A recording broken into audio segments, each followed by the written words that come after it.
Lancée depuis le 25 juin dernier à partir du centre émetteur d'Abobo, la transmission en télévision numérique terrestre est dans sa phase pilote. Les installations logées dans le bâtiment technique de la télévision ici à Cocody ont été présentées ce matin au Premier ministre Daniel Kablan-Duncan. Les coûts de passage portuaire, quelle responsabilité des différents acteurs de la chaîne? C'est le thème de la 37e réunion du Conseil annuel de l'Association de gestion des ports de l'Afrique de l'Ouest et du Centre ouvert ce lundi, ici à Abidjan. Encore des habitations menacées d'écroulement dans cette saison des pluies dans le district d'Abidjan. Les habitants de certains quartiers d'Abobo sont tout simplement inquiets. Le Burundi a organisé ce lundi des élections législatives communales largement boycottées par l'opposition. Des milliers de soldats ont été déployés pour sécuriser les bureaux de vote.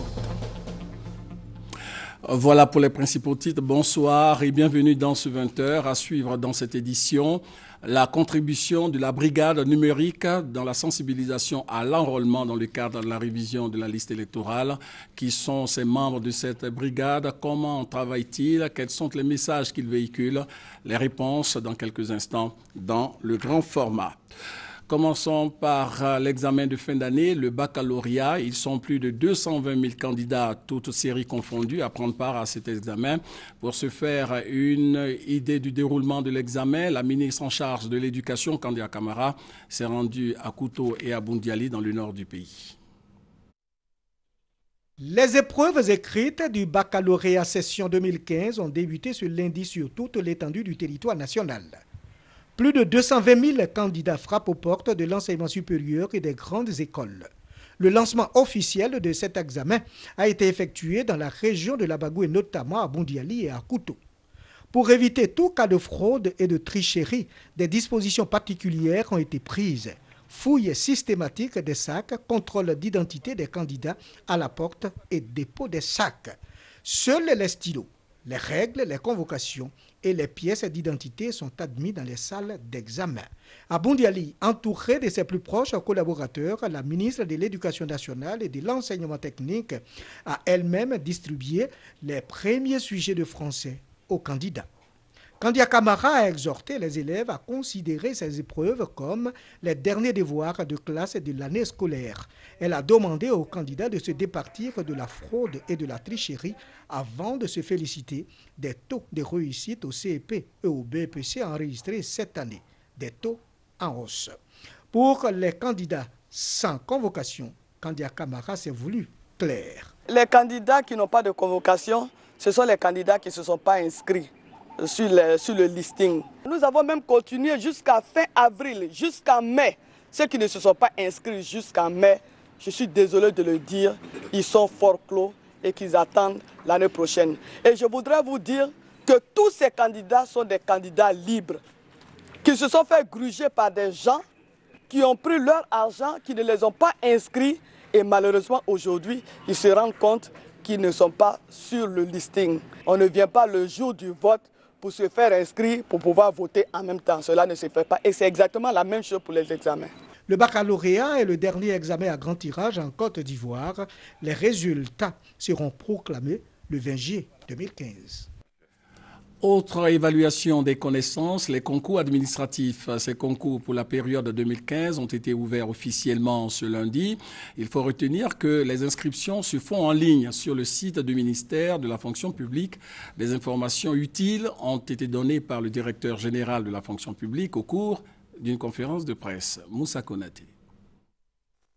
8 442 postes disponibles pour 282 concours administratifs session 2015.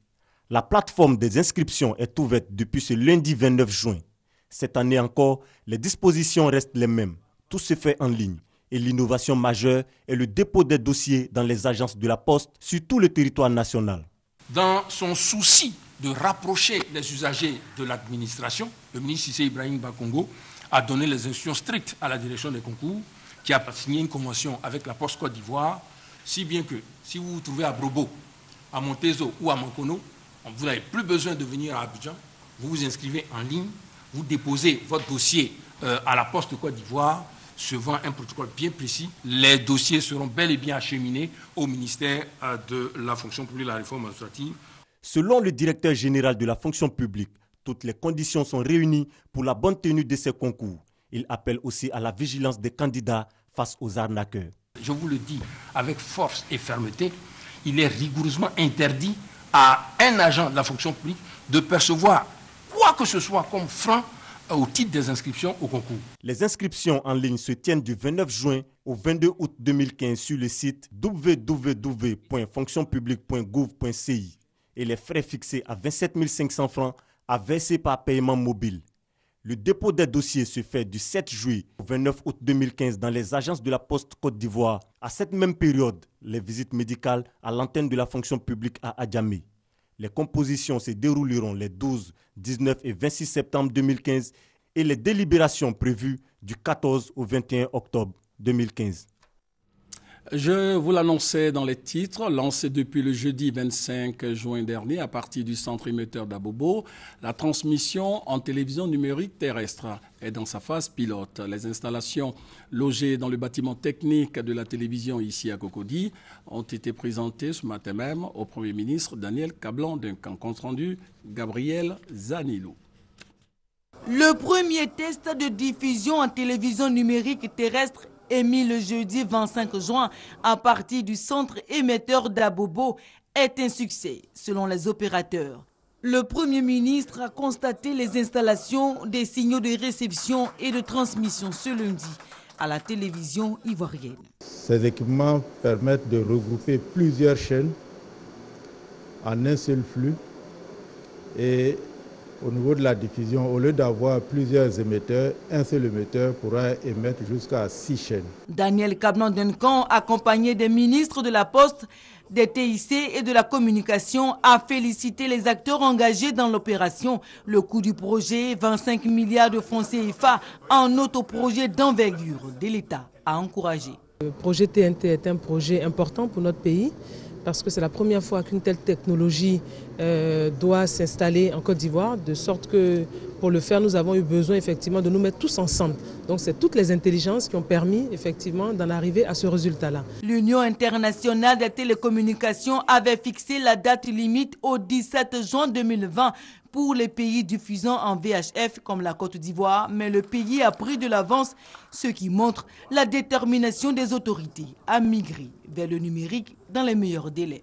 De même que la Côte d'Ivoire était, je crois, l'un des rares pays africains à avoir la télévision en 1963. De même, je pense qu'au niveau de la TNT, on va faire aussi des merveilles. Être donc une des télévisions numériques de qualité et pouvoir même aider d'autres télévisions africaines à se mettre aux normes. Le basculement vers le numérique ne nécessite pas le changement de poste téléviseur, qui n'est pas à la norme, précise le secrétaire exécutif du Comité national de migration vers la télévision numérique et terrestre, CNMTNT. Un simple décodeur comme celui-ci suffira pour avoir les images en mode numérique. Le basculement au numérique va faciliter la libéralisation du secteur audiovisuel. Le Premier ministre malien est à Abidjan. Modibo Keïta doit prendre part demain mardi à la réunion de lancement des activités du groupe leader ouest-africain du domaine de l'énergie. La rencontre est initiée par le secrétariat général des Nations Unies chargé de l'initiative énergie durable pour tous. Objectif, assurer l'accès universel à des services énergétiques modernes en améliorant l'efficacité énergétique ainsi que la part des énergies renouvelables. Plusieurs chefs d'État et de gouvernement sont attendus à ce sommet qui s'ouvre demain ici à Abidjan. Le ministre de l'Intérieur et de la Sécurité s'est rendu sur le site de production des cartes nationales d'identité. Ahmed Bakayoko a voulu se faire une idée précise du processus de fabrication de ces cartes nécessaires à l'enrôlement sur les listes électorales. Christelle Mudan. Carte nationale d'identité non disponible. C'est une des raisons évoquées pour justifier le manque d'engouement que connaît le processus de révision des listes électorales en cours. Un peu plus de 500 000 personnes sur un potentiel estimé à 3 millions de personnes. Une justification que le ministre de l'Intérieur et de la Sécurité veut mieux cerner quand il entreprend une visite du site central de production. Sur les lieux, certaines difficultés sont constatées. Il y a eu des difficultés dans la capacité de production. La première machine que nous avions a eu quelques pannes. Et donc, l'ONI a acquis une deuxième machine. Nous, on fera tout pour réduire les délais pour que dès qu'une carte est produite, elles soient mises à la disposition des populations. À ce jour, un peu plus de 500 000 personnes ont fait une demande de carte nationale d'identité. 200 000 ont été déjà produites et plus de 100 000 cartes sont déjà aux mains des requérants. Mais l'autre moitié des cartes produites attendent encore leurs propriétaires. Il faut que les populations aussi viennent retirer leurs cartes parce qu'aujourd'hui, il y a plus de 100 000 cartes qui sont produites, qui sont disponibles dans les stocks, qui sont dans les bureaux, dans les sous-préfectures qui ne sont pas retirées. La fraude évaluée entre 5 et 10% des demandes est par ailleurs une autre cause d'allongement des délais de traitement, selon le ministre de l'Intérieur et de la Sécurité. Mais il rassure quand même, toutes les cartes seront produites avant les élections. Une troisième machine est attendue et devrait permettre d'accroître la production à 10 000 cartes par jour au lieu de 5 000 actuellement. Et le ministre d'État, ministre de l'Intérieur et de la Sécurité, demande aux pétitionnaires de certificats de nationalité à l'occasion des audiences foraines de bien vouloir les retirer dans les sous-préfectures et les 10 communes d'Abidjan. Par ailleurs, les pétitionnaires de la carte nationale d'identité sont priés de consulter la liste des cartes déjà produites dans les centres de collecte pour le retrait de leur CNI. Le ministre d'État, ministre de l'Intérieur et de la Sécurité encourage les populations à retirer ces pièces dans les meilleurs délais. À présent, le grand format de la rédaction.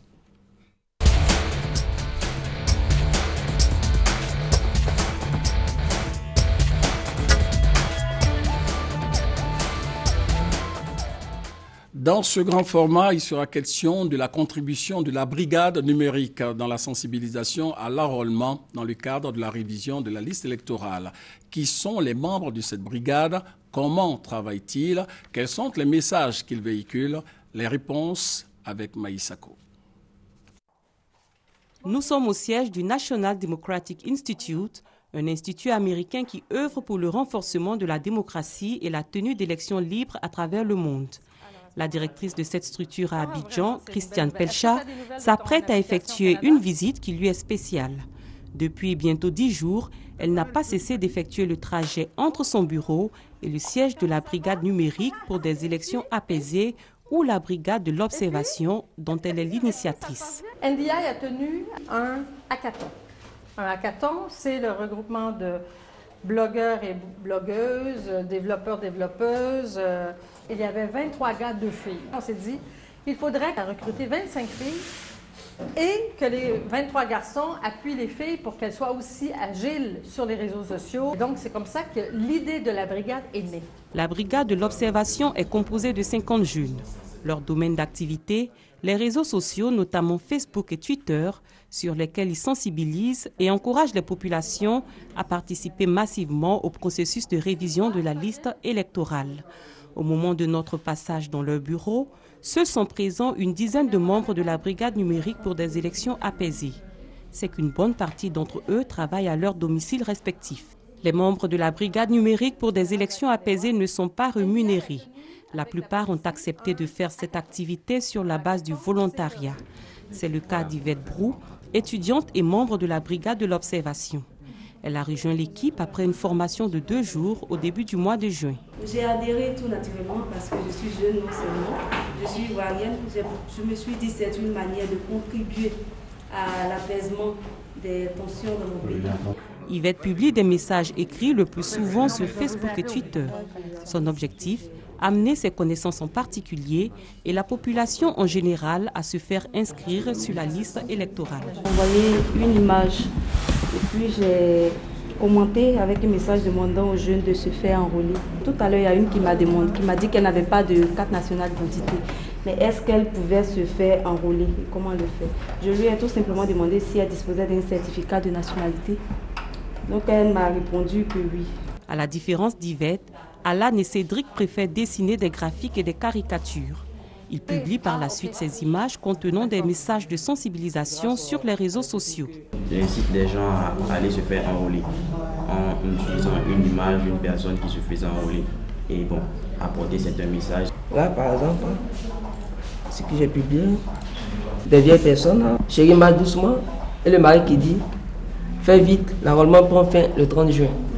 Les 25 jeunes filles et 25 garçons qui constituent la brigade travaillent sous la tutelle du NDI, qui sur le coup est en collaboration avec la plateforme des organisations de la société civile pour l'observation des élections en Côte d'Ivoire, la POECI.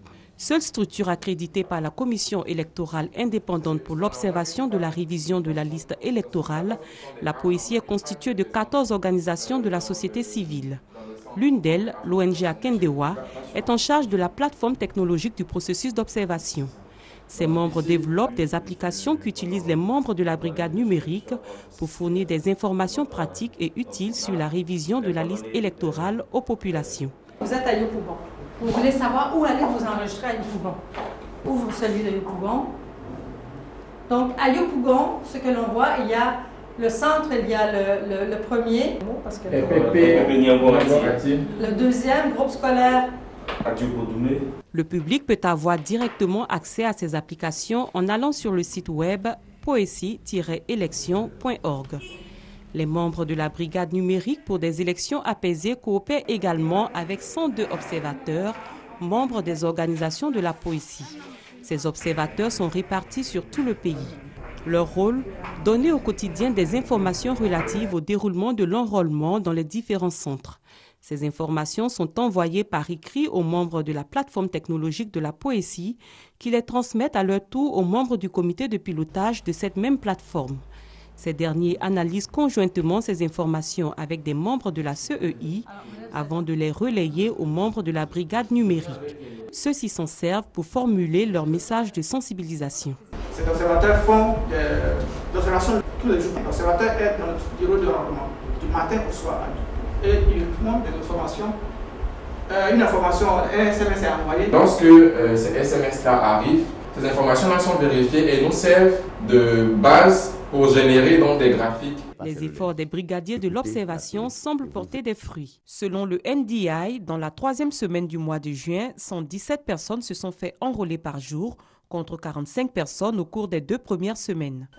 La mission de sensibilisation des membres de la brigade numérique pour des élections apaisées va se poursuivre durant le processus électoral jusqu'à la présidentielle d'octobre prochain. Ils devront, à travers leur message de sensibilisation et d'encouragement, contribuer à la tenue d'élections libres, démocratiques et transparentes en Côte d'Ivoire. C'était le grand format à du 20h.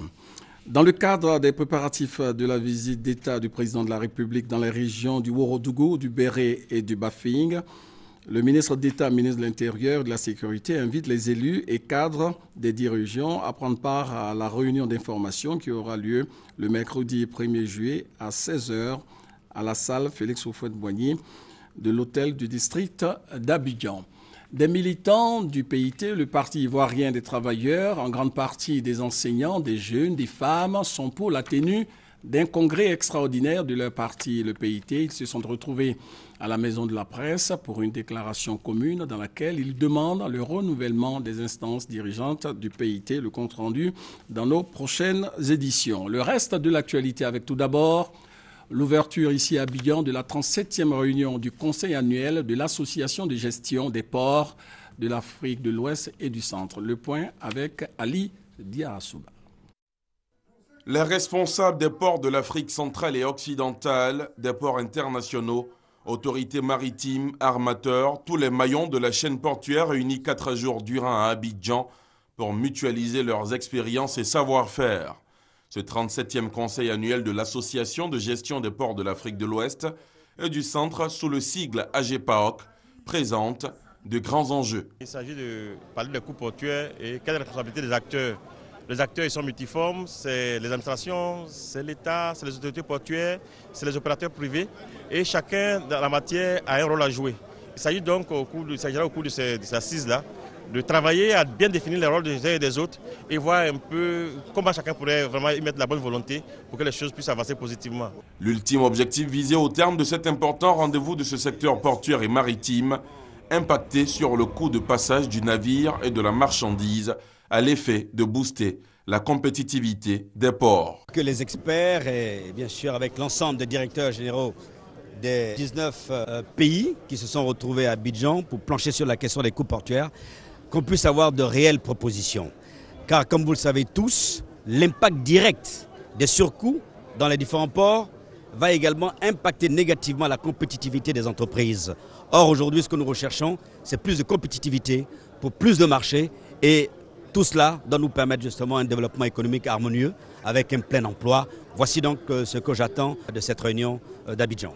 Une idée qui sera certainement sur la table des discussions, la mise en place d'un guichet unique. Sur la question, les participants du 37e conseil de l'AGPAOC devront s'inspirer sur ce qui a marché ailleurs pour l'importer dans l'espace de l'association. Les responsables du Centre de promotion des investissements en Côte d'Ivoire étaient récemment en tournée de sensibilisation dans la région du Sud Comoé. C'était à la faveur de la 3e édition de la caravane nationale baptisée Entreprendre en Côte d'Ivoire. Objectif, expliquer aux populations l'initiative privée, la création des richesses à travers l'élaboration de projets rentables. Des précisions avec Jean-Jacques Kwame.